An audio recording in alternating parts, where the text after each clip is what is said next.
कल आपके सामने भगवान नंदनंदन का जन्म होगा, जिसमें आप लोग ज्यादा से ज्यादा संख्या में और पूरी धोती पहन करके आइएगा और खूब बधाइयां लेके आइएगा, खेल खिलौने बतासे। और हमको छोटा नन्हा सा एक कन्हैया दिखला दीजिएगा कि कल किसको कन्हैया बनाना है। लेकिन याद रखना, जिसके भी कन्हैया होगा बिना बधाई में हम छोड़ेंगे नहीं। और बधाई 100 रुपए 500 की नहीं होगी, 5000 रुपए से कम नहीं होगी, हमें तो हम कन्हैया देंगे नहीं। जिस किसी माता बहनों की कन्हैया होगा तो हमको दिखा देना, ताकि कल के लिए और छोटा सा कन्हैया हो, ताकि वो भोजन करे। जितना छोटा होता है उतना ही आनंद आता है। तो कथा के बाद हमको आप कन्हैया दिखला देना। तो मंदिर में आप कन्हैया का जन्म होगा। आज बावन का जन्म है। भैया झांकी तैयार कर दो, आगे कथा चलती रहेगी। और आगे के चरित्र में अरामिल का उपाकरण है। एक अरामिल नाम के ब्राह्मण थे, वह अरामिल नाम के ब्राह्मण अपने सत्कर्म के कारण पदभ्रष्ट हो गए और जो कल बच्चा आया था बावन के लिए पंडित जी को दे दिया।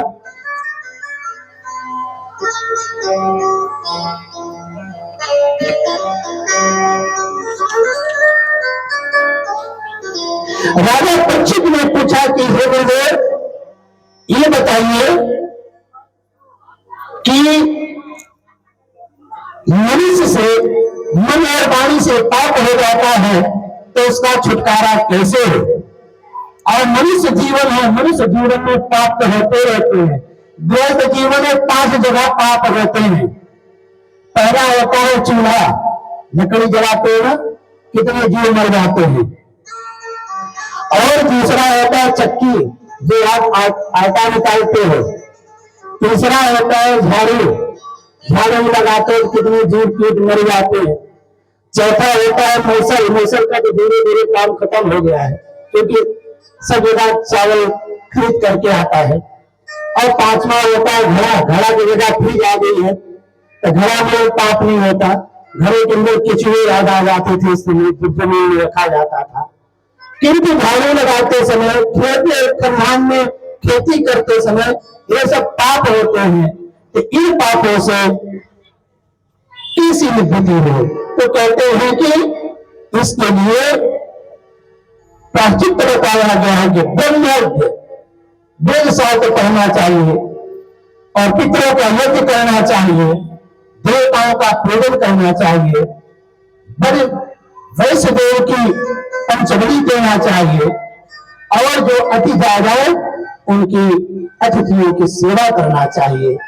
इससे ये 5 प्रकार के जो दोष हैं वो दोष दूर हो जाते हैं। और कहते हैं कि रावण सबसे बड़ा जो फल है ना, सबसे बड़ा है तो केवल भगवान का नाम का आश्रय चिंतन लेने से दूर हो जाता है। जिस तरह से सूर्य होता है तो पहरा समाप्त हो जाता है, ऐसे ही भगवान का जो नाम स्मरण करता है उसके सारे पाप नष्ट हो जाते हैं।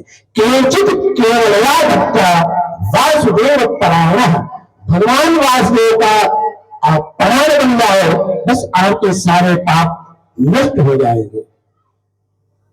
श्री सुखदेव जी कहते हैं कि परीक्षित, इस विषय में हम तुझे एक इतिहास सुनाते हैं। काम कुज्जे विदः कश्चिद दासे पतिर्जानुलः नामानिष्ट सदाचारो दास्याः संसर्गदेशितः।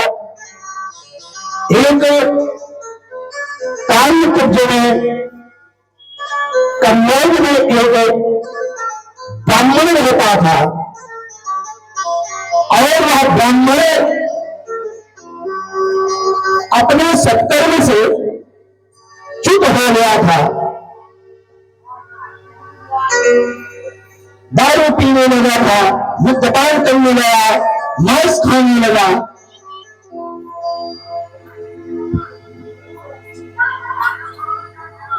और उसकी जो पत्नी थी, उसकी पत्नी ही बहुत ही सुंदर थी, सुशील थी, नेक थी, लेकिन कहते हैं कि संगत आदमी में बहुत सारे गुण संपन्न था, लेकिन आज एक गणिका को देख लिया, वेश्या को देख लिया, रमण करते हुए उसकी बुद्धि बिगड़ गई। और आप यही दृश्य को देखने के लिए सिनेमा हॉल में जाते हो, क्या देखने जाते हो? बोले वहां कोई धर्म की बातें हैं? यही बात न है जो अदानी के साथ घटना घट रही है।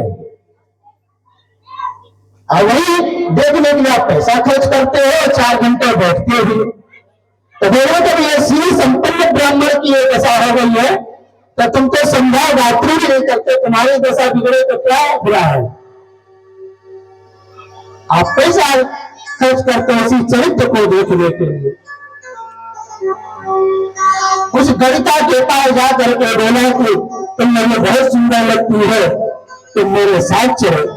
गणिका ने कहा कि अगर तुम्हारे साथ हम चले, तुम्हारा विवाह तो नहीं हुआ है? बोला विवाह तो हो गया है। तो बोले तो हम मिल जाएंगे। तो बोले कि अदानी बोला कि हम उसको छोड़ देंगे। आज उस गणिका के सौंदर्य के कारण बनिया सती सावित्री पत्नी को परित्याग कर दिया है। और उस विश्वा के संग में अदानी की वृत्ति बिगड़ गई है, चोरी करने लगा, डकैती डालने लगा। एक दिन कुछ संत महात्मा उसे रास्ते से निकल रहे थे, शाम अभी सोचे कि कहाँ जाओ, तो किसी ने बता दिया कि अदानी के घर चले जाओ। जैसे अदानी के घर में गया, घर का देखिए बोली महाराज आप हमारे यहाँ आए हो, लेकिन हमारे पति बिगड़े जाते हैं, बड़े चोर चित्ते हैं, हमारा भोजन कैसे करोगे आप? ऋषि यहाँ से जाने लगे तो रोने लगे। बोले कि आप हमारे यहाँ से सूखा आटा चावल ले लो, यहीं पर रोटी बनाओ। संतों ने कहा ठीक है। अब बढ़िया शाम को बढ़िया बाटी चोखा का इंतजाम हुआ और संत महात्मा बढ़िया खाने लगे। जैसे 3-4 बजे सोई अदानी आ गया, देख करके आप बबेला हो गया। अरे हमारे घर में आज साधु संतों को कैसे आना हो गया? उसी आवाज सुन करके बेटा आदमी बोली हमने बुलाया है। अच्छा तुमने बुलाया है तो कोई बात नहीं है, क्योंकि गणिका से वो डरता है। अब सुबह हुई, सभी अपने नित्य कर्म से निवृत्त होकर के अदानी को बुलाए और बोले बेटा अदानी तुम मुझे कुछ दक्षिणा दे दो। बोले दक्षिणा? अरे दादाजी मैंने आपका डेरा और चिंता नहीं रखा, यही हमारी सबसे बड़ी दक्षिणा मान लो। कभी भेंट से पेट की इच्छा नहीं करना चाहिए। महात्मा ने कहा कि देखो हम तुमसे दक्षिणा ज्यादा कुछ नहीं मांग रहे हैं, हमें एक ही दक्षिणा दे दो। बोले क्या दे दो? बोले इस समय आपकी पत्नी गर्भवती है और जो आपके संतान हो जाए वही मुझे दक्षिणा के रूप में दे दो। बोले संतान आपके दे दो? बोले संतान मुझे मत दो, संतान का नामकरण हमारे कहने से कर दे तो हम समझ जाएंगे संतान मुझे तुम दे दियो, बस मुझे यही दक्षिणा दे दो। तो बोले नामकरण कोई बड़ी बात तो नहीं है। बोले क्या रखना चाहिए? बोले कि जब तुम्हारे यहाँ बच्चा होगा उसका नामकरण तुम नारायण रख देना। बोले ठीक है ये तो रख देंगे। और इतना कहकर के संत महात्मा तो चले गए।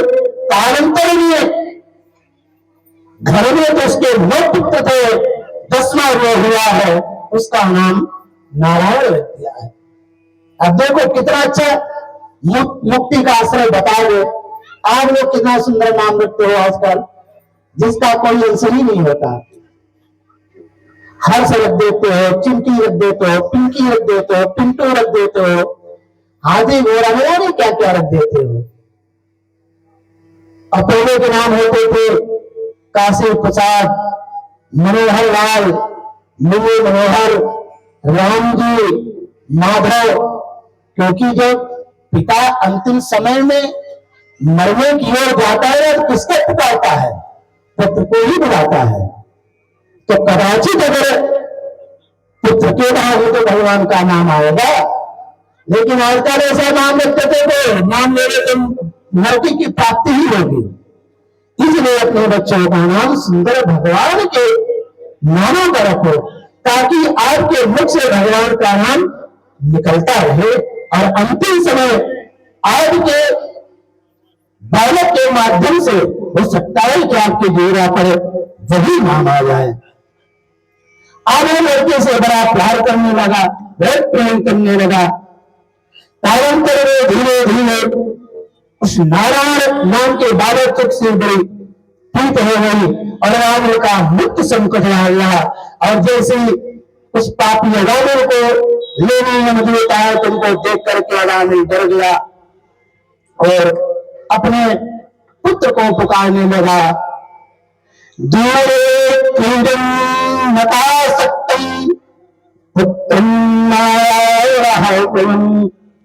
बेटा नारायण बचाओ, बेटा नारायण बचाओ। जैसे उसने कहा उसी समय भगवान के पार्षद वहां पर पहुंच गए और वो यमराज के दूत आए थे। यमराज के दूतों ने से कहा कि भैया तुम इसको नहीं ले जा सकते। बोले कि नहीं, ये तो बहुत बड़ा पापी है, इसको तो हम ले जाएंगे। पार्षदों ने कहा कि देखो ये पापी रहा है या ना रहा है, इसके मुख से भगवान का नाम का आश्रय लिया है और उसके मुख से अंतिम समय में नारायण शब्द निकला है, इसलिए इसको आप नरक नहीं ले जा सकते।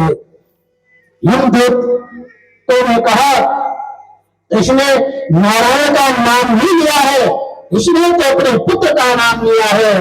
बोले हे यमदूत, इसने पुत्र का लिया हो चाहे पुत्री का लिया हो, सृष्टि में सबसे पहले नारायण आए थे, इसलिए सबसे पहला उनका नाम नारायण है, इसलिए नारायण का नाम लिया है, इसलिए तुम उसको नहीं ले जा सकते हो। जो ज्यादा बहस करने लगे यमदूत सीधे एक एक गदा लगाई। गदा लगाते ही यमराज के दूत गए सीधे यमराज जी के पास एवं यमराज जी से कहा कि आपने जिसको कहा था लाने को वहां हम कर गए, किंतु वहां पर पता नहीं कौन से 4 भुजाधारी प्रकट हो गए और हमारे उनसे बड़े झगड़ा हो गई, बहुत उनके मारे पीटे हैं। बोले उनका क्या नाम था? बोले कहते हैं कि नारायण के पार्षद है।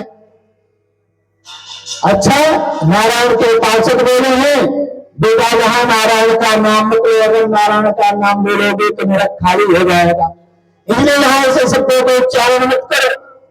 हम कभी कभी भ्रमण करने बैठे हैं तो तुम लोग हमसे पूछते हो ना कि आप किसका ध्यान करते हो, वैसे हम नारायण का ध्यान करते हैं, जिस नारायण के पार्षदों का तुमने आज दर्शन कर लिया है। बेटा हम भगवान को जानने वाले लोग हैं, उनको जानने वाले हम सिर्फ 13 लोग हैं। शंभो नारद शंभो कुमार कपिलेन्द्र प्रहलादो जनको भीष्मो व्यास कीरवम। कहते हैं कि ब्रह्मा जी, देवस नारद और सनत कुमार शंकर, कपिल देव, शंभु और धर्मराज, इस तरह से ये 12 लोग धर्म को जानते हैं और दूसरा कोई नहीं जानता है। यमराज के दूतों ने कहा कि ये बताइए कि जब इसी तरह से आप मुझे भेजोगे और सब अपने पुत्रों का नाम लेकर के आपके पास आएंगे, हम जाएंगे तो मारे जाएंगे, तो बताओ कि हम किसको लेकर के आए? तो भगवान को यमराज कहते हैं कि जिह्वानावत्ति भगवद गुणनामधेयम् चेतश्चिना अस्मत्तत्समारविन्दम्।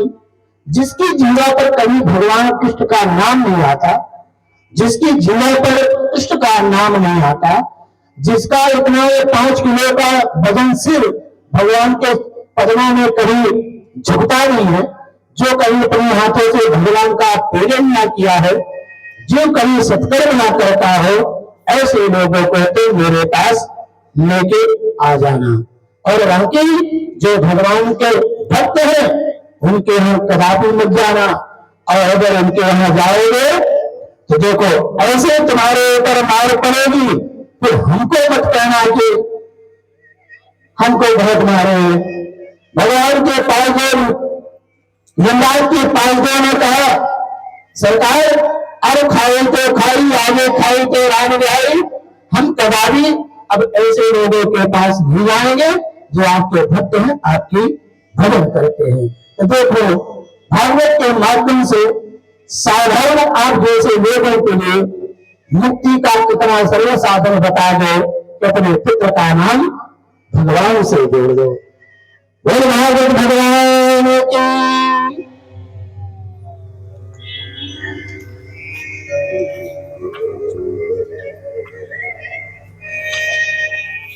राजा परीक्षित ने पूछा, तो हम तो ये सुनते हैं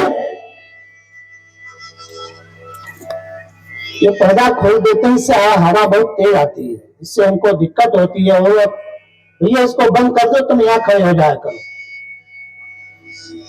हम इसको बंद कर दो, आ जाओ तुम भी इधर। हमने ये सुना है कि भगवान असुरों को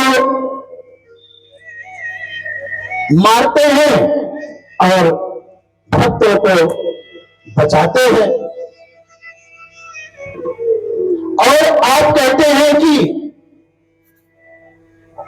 भगवान जो है समदर्शी होते हैं, वो किसी का गुण नहीं देखते, किसी का गुण नहीं देखते, समान भाव से सबके ऊपर वो कृपा करते हैं। हमें तो ऐसा कभी नहीं दिखता कि भगवान, हम तो यही देखते हैं कि भगवान असुरों को मारते हैं और भक्तों को बचाते हैं।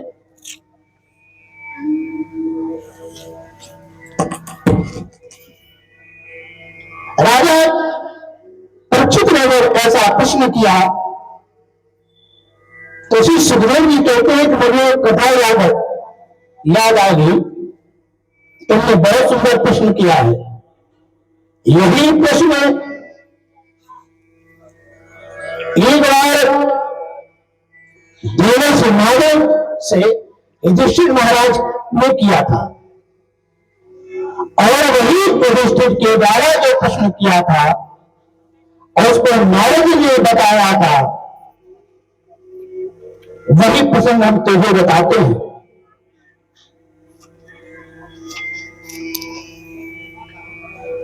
नारद जी से युधिष्ठिर ने कहा कि प्रभु आप भी बताइए कि भगवान कैसे अपने भक्तों पर अनुग्रह करते हैं और राक्षसों को क्यों मारते हैं। सुखदेव जी ने कहा, देखो चाहे कैसे भी भजो, भगवान को भजो, चाहे आप काम से भजो चाहे देश से भजो, लेकिन भगवान को भजो। गोपियों ने काम से भजा, फिर भी भगवान मिल गए, और राक्षस जो है वो लड़ाई झगड़े के माध्यम से फंसते हैं तो भी भगवान मिल जाते हैं। मतलब ये है कि आप भगवान के चेहरे में भक्ति रखे, चाहे आप झगड़ा करके रख सकते हो और चाहे पूजा करके रख सकते हो। राजा युधिष्ठिर के पूछने पर जब प्रसंग सुनाया, उसी समय राजा नारद जी ने कहा कि हे युधिष्ठिर, एक दिन ब्रह्मा के मानस पुत्र संकालिक विचरण कर रहे थे। उस विचरण करते समय स्वर्ग में चले गए जहां पर स्वर्ग में गए और वहां पर उन लोगों ने, पार्षद लोगों ने उनको जाने से मना कर दिया। उनके मना करने पर क्रोधित हो गए और क्रोध के मारे उनको साप दे दिया कि तुम यहां रहने लायक नहीं हो। वही दोनों जित के पुत्र, जिसका बड़े का नाम हिरण्यकशिप था और छोटे का नाम हिरण्याक्ष था, पृथ्वी का उद्धार करते समय वराह अवतार धारण करके हिरण्याक्ष का वध तो किया और हिरण्याक्ष को मार डालने के बाद हिरण्यकशिप रोष से भर करके शोक संतप्त होकर के कहने लगा कि यह विष्णु बड़ा कुटिल है और यह तो बड़ा अपराधी है जो हम लोगों को ये मारता रहता है। इस प्रकार दैत्यों का मारना उससे सहन हो गया और वह घोर तपस्या करके जो भी विष्णु के भक्त हैं उनको दुख पहुंचाने लगा। इस प्रकार दैत्यों का दुख देख करके जो देवता लोग थे वो देवता लोग स्वर्ग छोड़ करके पृथ्वी पर भटकने लगे। इधर खूब भटक रहे हैं लेकिन उनका कोई भी दुख का हल करने वाला नहीं है।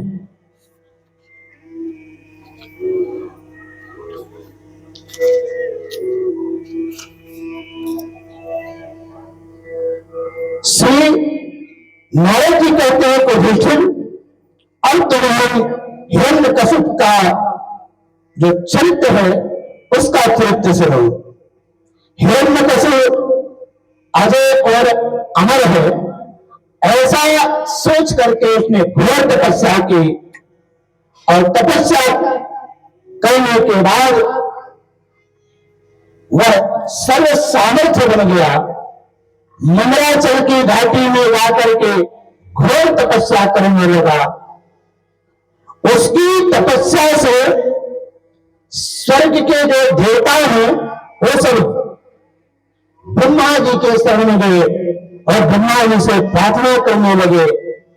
ब्रह्मा जी ने हिरण्यकशिप की तप की ज्वाला को देख करके कहा कि हे देवता, इस समय हमारा भक्त एक तप कर रहा है और हम इससे लाकर कुछ निवेदन करते हैं, इससे आप लोग इससे पाप से दूर हो जाओगे। ब्रह्मा जी ने जाकर के देखा कि हिरण्यकशिप के शरीर में दीमक लगी हुई है, मिट्टी चढ़ गई थी, घास फूस उसके शरीर पर जम गई थी, उनके सारे हड्डी और मांस सब चींटियां चाट गई थी। ऐसी कठिन तपस्या न किसी ने किया है और न करेगा। जैसे हिरण्यकशिप के सामने ब्रह्मा जी प्रकट हुए, हिरण्यकशिप ने देखा, कहा आप कौन है? बोले हम ब्रह्मा हैं। हिरण्यकशिप ने कहा कि आप जगत के मूल है, कारण है, ज्ञान विज्ञान है और आप यदि इस सृष्टि के नियंता है और आप ही संपूर्ण प्राणियों की आत्मा है, क्योंकि आप अनंत और आप सर्वंतर्यामी हैं, मैं आपको नमस्कार करता हूं। यदि आप मुझे श्रेष्ठ वर देना चाहते हो, ऐसा वर दीजिए कि चाहे प्राणी हो, चाहे मनुष्य हो, चाहे देवता हो, अथवा कोई नाग हो, अथवा भीतर हो, बाहर हो, रात हो, दिन हो, किसी भी समय मेरी मृत्यु ना हो। अरे यहां तक कि अस्त्र शस्त्र के द्वारा भी मेरी मृत्यु ना हो। अब बोलो, अब कैसे मरेगा? ब्रह्मा जी ने कहा, बेटा तूने जो वर मांगा ये तो अत्यंत कठिन है, ऐसा वरदान तो आज तक किसी ने नहीं मांगा कि न दिन में मरो, न रात में मरो, न ऊपर मरो, न नीचे मरो, न तलवार से मरो, न अग्नि से मरो, न विष के द्वारा मरो और हमारे द्वारा बनाए हुए किसी प्राणी से भी न मरो। तो बेटा ऐसा वरदान तो आज तक किसी ने नहीं मांगा। बोला कि ऐसा वरदान किसी ने नहीं मांगा तो हमारे जैसे तपस्या भी तो नहीं किया कोई। और देना चाहते हो तो दे दो। बोले ठीक है, अगर तुम यही चाहते हो तो तथास्तु। जैसे ही वरदान का पाया वैसे ही उसका जो शरीर है, उसका शरीर परिपूर्ण और पुष्ट हो गया। और हिरण्यकशिपु सभी लोगों को जीत करके एक छत्र सम्राट बन करके स्वतंत्रता से विचरण करने लगा। उसका शासन इतना कठोर था कि बड़े बड़े लोग उसकी चरणों की वंदना करते थे।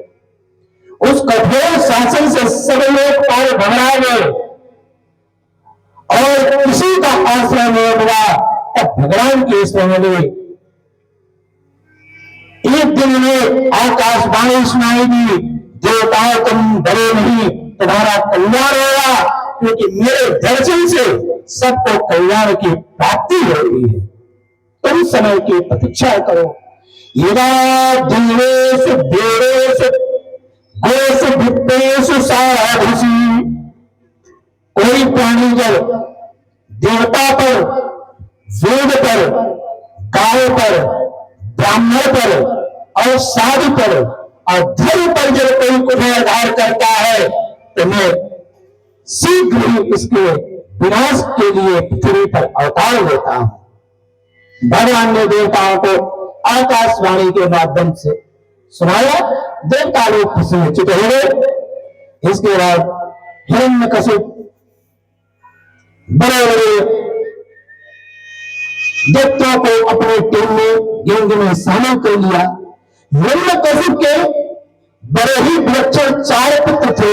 उनमें प्रहलाद तो सबसे छोटे थे, किंतु गुरु में सबसे बड़े थे, ब्राह्मण भक्त थे। ब्राह्मणस्य शील संपन्न सत्य संभोजितेन्द्रियः आत्मवत सर्वभूतानां नेकः प्यसुहृत्तमः। और ब्राह्मण भक्त थे, शील संपन्न थे और सत्य बोलने वाले थे। और जो उनकी इंद्रियां थी, उनकी इंद्रियां उनके बस में थी और सबको अपनी आत्मा मानते थे। आत्म यत सर्वभूतानां, सबको अपना प्रिय मानते थे। उनका कोई दुश्मन नहीं था। नवविघ्न चित्तेषु नवविघ्न चित्तो विषमेषु निस्पृहः। उनके मन में किसी वस्तु की कामना नहीं थी।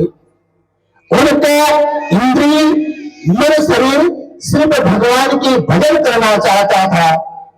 और गुरु में प्रहलाद जी अनंत थे, क्योंकि जन्म में ही कृष्ण ग्रह गृहीत आत्मा ना हुए जगदीश।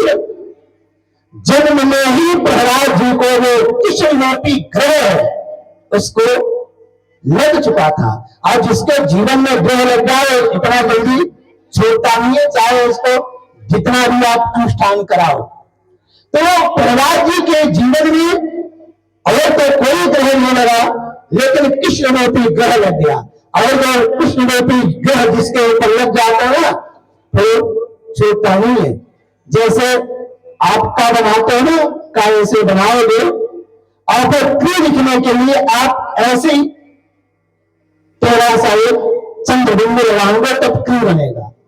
और यही टेढ़ी जो चंद्रबिंब होती है, इसी टेढ़ी चंद्रबिंब को मछली पकड़ने वाले एक तार में बांधते हैं और फिर से मछली पकड़ते हैं। उसमें अगर जो मछली फंस जाती है तो निकलती नहीं है। ऐसे ही जो ये कृष्ण के बंसी में आप फंस गए तो फिर निकल नहीं पाओगे। पहले तो ये रोग लगेगा नहीं। सबसे पहली बात है कि यह रोग आपके लग ही नहीं सकता। भगवान की भक्ति आपको नहीं मिलेगी, किंतु अगर मिल गई है तो फिर जाने वाली नहीं है। तो प्रहलाद जी को जो कृष्ण ग्रहात्मा है, जो कृष्ण रूपी ग्रह है, वो प्रहलाद जी को बचपन में लग गया था। वो खेल कूद छोड़ करके और भगवान की लीला विनोद करते थे, उनका गुणगान करते थे। हिरण्यकशिपु जैसे प्रहलाद जी थोड़े बड़े हुए तो बढ़िया विद्यालय में भेजा गया। कौन सा विद्यालय? जैसे आप लोग अपने बच्चों को बढ़िया कॉन्वेंट में भेजते हो, ऐसे हिरण्यकशिप ने सोचा कि हम भी अपने बढ़िया विद्यालय में। तो हिरण्यकशिप के यहाँ एक विद्यालय था जिसका नाम था हिरण्यकशिप विश्वविद्यालय। उस हिरण्यकशिप विश्वविद्यालय में अनेकों छात्र पढ़ते थे, लेकिन छात्राएं उसमें नहीं पढ़ती थी, मात्र उसमें छात्र पढ़ते थे। और शुक्राचार्य की वहां वो शिष्य थे, उनको पुरोहित बना करके और शुक्राचार्य स्वयं पुरोहित बन करके वहां पर शिक्षा देते थे। शुक्राचार्य के दो पुत्र थे, संघ और अमर, ये प्रहलाद जी को पढ़ाने का कार्य करते थे। प्रहलाद जी जो संदानों के गुरु जी पढ़ाते थे वो तो पढ़ते नहीं थे और उल्टा गुरु जी को उससे अच्छा समझा देते थे। ज्यादा समय व्यतीत हो गया तो लगा कि चलो भैया कम से कम और पिताजी का दर्शन कर ले, और पिताजी को लगा कि हमने गुरुकुल में बालक को छोड़ा है तो थोड़ी हम भी दर्शन कर ले और समझ लें कि क्या पढ़ाई चल रही है। तो एकदा शिवराट पुत्र अंक मारोप पांडवे। एक दिन हिरण्यकशिप अपने अच्छा ठीक है अपने पुत्र को